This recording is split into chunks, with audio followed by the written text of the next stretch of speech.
14 जनवरी को जेल के लोहे के दरवाजों से जब विधायक बालेश्वर साहू बाहर निकले तो नजारा किसी क्रांतिकारी के घर वापसी जैसा था। थार की छत पर सवार होकर हाथ हिलाते विधायक जी और सड़कों पर पटाखों का धुआं उड़ाते समर्थक, दृश्य देखकर ऐसा लगा मानो न्यायालय ने उन्हें बाइज्जत बरी कर दिया। जबकि हकीकत सिर्फ इतनी है कि उन्हें जमानत मिली है, क्लीन चिट नहीं। जमानत मिली थी या गोल्ड मेडल। विधायक बालेश्वर साहू की रिहाई देखकर ऐसा लगा मानो देश को एक और ओलंपिक मेडल मिल गया हो। जेल के गेट से थार गाड़ी पर सवार होकर वह इस तरह हाथ हिला रहे थे जैसे अभी अभी चांद से मिट्टी लेकर लौटे हों। मजाक की हद तो तब हो गई जब उन्होंने हाथ में संविधान की किताब और बाबा साहब की फोटो पकड़ ली। ठीक वैसे जैसे कोई बच्चा फेल होने के बाद टीचर की ही किताब दिखाकर कह रहा हो, देखिए किताब तो मेरे पास ही थी, वो तो मास्टर जी ने नंबर नहीं दिए। विधायक जी, संविधान रक्षा कवच नहीं है जिसे पहनकर आप थार की सवारी करें। वो कायदे की किताब है जिससे डरा जाता है।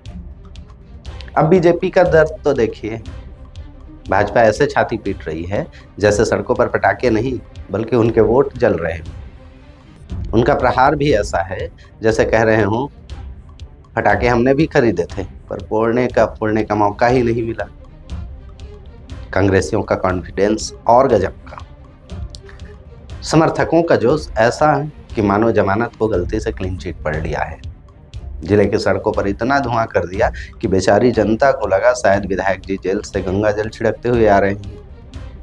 जिले की भोली जनता भी कंफ्यूज है कि आतिशबाजी विधायक जी के बाहर आने की खुशी में है या जेल के अंदर शांति होने के गम में। आजकल की राजनीति बड़ी निराली है। जेल जाना प्रमोशन है, जमानत मिलना दिवाली है और थार पर चढ़कर संविधान दिखाना सबसे बड़ी।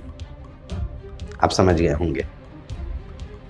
विधायक जी याद रखिएगा, थार की टायर पंचर हो सकती है और संविधान की किताब में सजा का पन्ना भी फटा नहीं है। कांग्रेस समर्थकों का यह जश्न आत्मघाती है। जमानत को क्लीन चिट मानकर पटाखे फोड़ना जनता के विवेक को चुनौती देना है।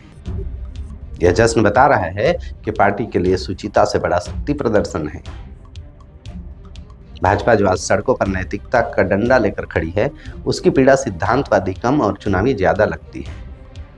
वे कानून की दुहाई तो दे रहे हैं, लेकिन उनका असली दर्द यह है कि यह इवेंट उनके हाथ से निकल गया।